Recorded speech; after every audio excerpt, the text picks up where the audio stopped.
Anda senang masak dan ingin memulai bisnis catering? Ingin tahu tips memulai bisnis catering dari rumah? Silahkan tonton video ini sampai akhir. Assalamualaikum warahmatullahi wabarakatuh. Berjumpa lagi dengan saya, Gustaf M, dari channel YouTube Belajar Berbisnis. Bisnis catering adalah salah satu bisnis yang mulai banyak digandrungi oleh masyarakat.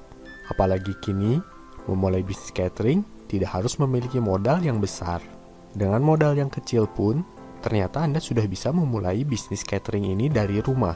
Salah satu alasan bisnis catering merupakan bisnis yang akan terus ada adalah karena kebutuhannya yang selalu meningkat. Jadi, bisnis catering adalah bisnis yang cocok bagi Anda yang senang memasak dan ingin memulai memfokuskan diri untuk berwirausaha. Namun, tentu saja ada beberapa cara memulai bisnis catering bagi Anda yang ingin mencobanya. Berikut ini cara memulai bisnis catering dari rumah yang sudah kami rangkum dari berbagai sumber. Cara memulai bisnis catering yang pertama ialah tentukan jenis catering. Menentukan terlebih dahulu jenis usaha catering Anda adalah hal pertama yang harus Anda lakukan. Karena memang hal ini akan sangat berpengaruh terhadap jalannya usaha Anda. Ingat bahwa target pasar yang Anda sasar harus mau dan mampu membeli catering Anda. Apalagi jika modal yang Anda miliki tidak terlalu besar, sehingga Anda harus bisa menyesuaikan target konsumen yang Anda sasar. Ada 4 jenis catering yang harus Anda tentukan terlebih dahulu, yaitu catering rumahan, catering hajatan, catering makanan anak, dan catering kantoran. Setiap jenis catering memiliki target pasar yang khusus. Anda sebaiknya memfokuskan diri pada salah satu jenis terlebih dahulu dalam mengawali usaha catering Anda. Jika nanti Anda sudah mempunyai karyawan yang cukup, barulah Anda bisa melakukan ekspansi ke jenis catering yang lain. Cara memulai bisnis catering yang berikutnya ialah riset pasar. Ini merupakan tindakan yang sebaiknya Anda lakukan terlebih dahulu sebelum memulai usaha apapun, termasuk usaha catering. Fungsi melakukan riset adalah agar Anda dapat mengetahui apa yang diinginkan oleh konsumen. Kemudian, dari hasil tersebut, Anda akan mendapatkan beberapa masukan mengenai rasa dan menu favorit yang konsumen inginkan. Setelah Anda memperhitungkan hasil survei dan telah mengambil hasilnya, barulah Anda dapat menentukan pilihan menu. Misalkan, menu rumahan atau menu makanan cepat saji yang lebih banyak dipilih konsumen melalui survei. Setelah itu, ambil keputusan dari hasil survei.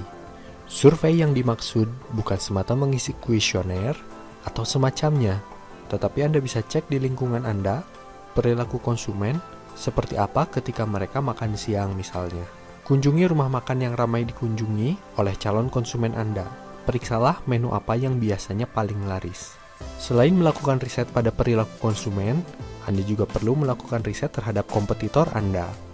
Apakah di sekitar Anda sudah ada catering rumahan juga? Menu seperti apa yang mereka sajikan? Bagaimana rasanya? Berapa harganya? Bagaimana packagingnya?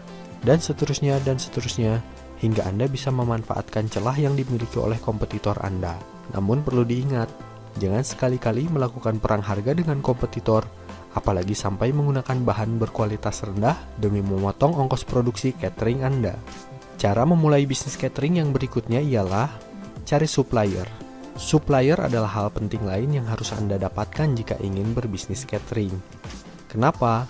Karena dengan adanya supplier ini, Anda bisa mendapatkan barang kebutuhan catering Anda dengan harga yang lebih murah. Untuk mendapatkan supplier ini bukanlah hal yang mudah. Anda harus menemukan tempat penjualan yang lengkap, murah, serta terjaga kualitas bahannya. Kemungkinan Anda akan memiliki beberapa supplier untuk bahan-bahan yang berbeda. Selalu utamakan kualitas bahan ketika memilih supplier, karena bisnis catering Anda akan sangat dipengaruhi oleh faktor kualitas bahan. Cobalah untuk melakukan pendekatan secara emosional kepada pemiliknya. Dengan pendekatan ini, diharapkan Anda akan semakin akrab dengan pemilik, dan akhirnya pemilik toko tersebut akan memberikan harga yang lebih murah kepada Anda dibandingkan kepada konsumen lainnya, meski Anda tidak membeli dalam jumlah banyak. Cara memulai bisnis catering yang berikutnya ialah siapkan modal. Setelah Anda melakukan 3 langkah sebelumnya, langkah untuk memulai usaha catering selanjutnya yaitu mempersiapkan modal.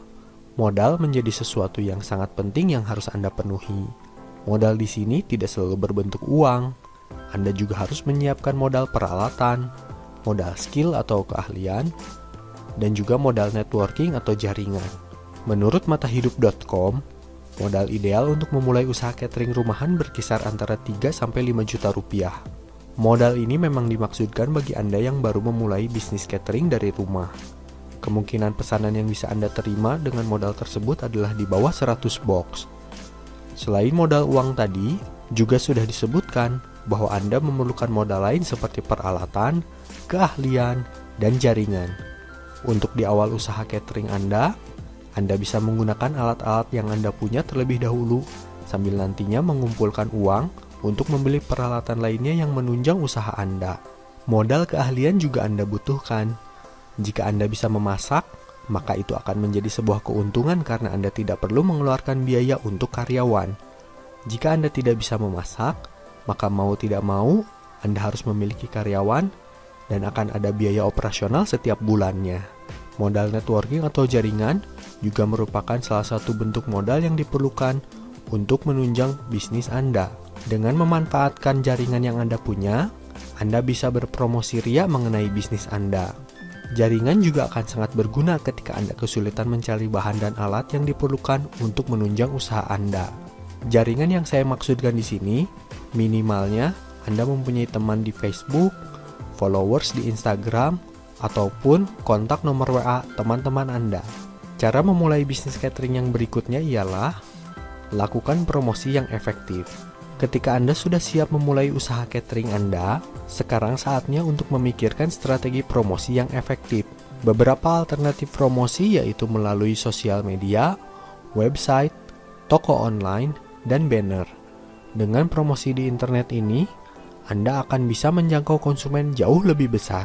Cobalah untuk menghubungi pabrik-pabrik serta kantor-kantor atau sekolah-sekolah yang dekat dengan usaha catering Anda dengan menyebarkan pamflet atau brosur. Karena pasar yang Anda cari adalah para pekerja dari pabrik maupun dari perkantoran. Misalkan seperti itu. Siaplah jika ada pesanan prasmanan, karena pasar juga bisa didapat dari acara pernikahan, sunatan, dan hajatan-hajatan lainnya. Untuk awal buka usaha, jangan terlalu banyak membuat masakan, karena kita belum tahu pasti seberapa banyak pasar yang mau menampung makanan kita. Namun perlu diingat, promosi yang paling efektif ialah promosi dari mulut ke mulut. Promosi ini menekankan pada kualitas makanan yang catering Anda buat. Maka dari itu, selalu jaga kualitas baik dari segi bahan, kesegaran, kemasan, kebersihan, hingga pelayanan. Dengan terjaganya kualitas-kualitas tersebut, bukan hal yang mustahil, pelanggan Anda akan bertambah karena banyaknya ulasan positif terhadap catering Anda. Pelanggan yang puas ialah iklan yang terbaik bagi bisnis Anda. Berikut ini akan saya sajikan analisis usaha catering rumahan menurut www.finansyahtani.blogspot.com. Analisis ini merupakan gambaran bagi Anda yang ingin memulai bisnis catering. Adapun harga dari setiap item yang disebutkan bisa jadi mengalami perubahan atau perbedaan sesuai dengan daerah Anda masing-masing. Maka Anda bisa menyesuaikan dengan modal yang Anda miliki.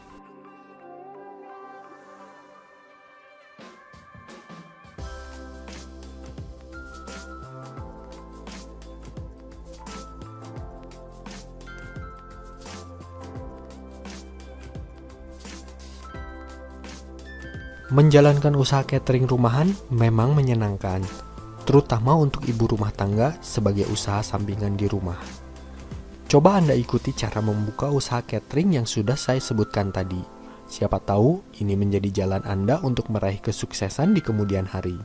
Itulah cara memulai bisnis catering yang perlu Anda ketahui. Demikianlah pembahasan video kita kali ini. Silahkan klik like pada video ini jika menurut Anda video ini bermanfaat bagi Anda. Klik subscribe, klik loncengnya, dan klik semua agar nantinya Anda tidak ketinggalan video-video terbaru ke depannya. Dan jangan lupa berikan komentar tentang video ini jika Anda mendapatkan ilmu dan wawasan dari video ini. Terima kasih telah menonton video ini sampai akhir. Saya doakan Anda yang sedang menjalankan sebuah usaha atau bisnis, dan juga Anda yang akan memulai sebuah usaha atau bisnis, semoga diberikan kemudahan, kelancaran, dan senantiasa diberikan kesehatan. Kunjungi fanpage Belajar Berbisnis ini di www.facebook.com/fanpage belajar berbisnis dan silakan klik like di fanpage tersebut supaya jika nanti ada video terbaru, Anda bisa langsung mengetahuinya via Facebook. Jika Anda menyukai video ini, silakan klik like. Jika Anda tidak ingin ketinggalan video terbaru, silakan klik subscribe.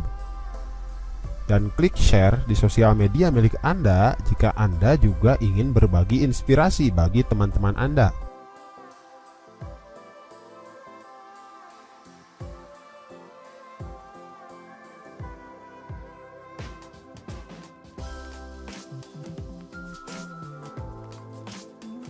Dan jangan lupa tinggalkan komentar di bawah video ini.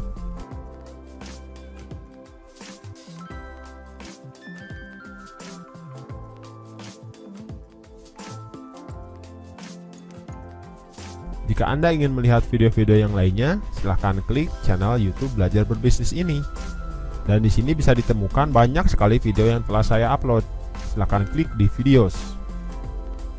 Dan Anda akan bisa melihat keseluruhan isi dari video yang telah diunggah di channel YouTube Belajar Berbisnis ini. Ini adalah video paling sederhana versi on the spot. Semoga bermanfaat. Mohon maaf atas segala kekurangannya. Sampai jumpa di video selanjutnya. Wassalamualaikum warahmatullahi wabarakatuh.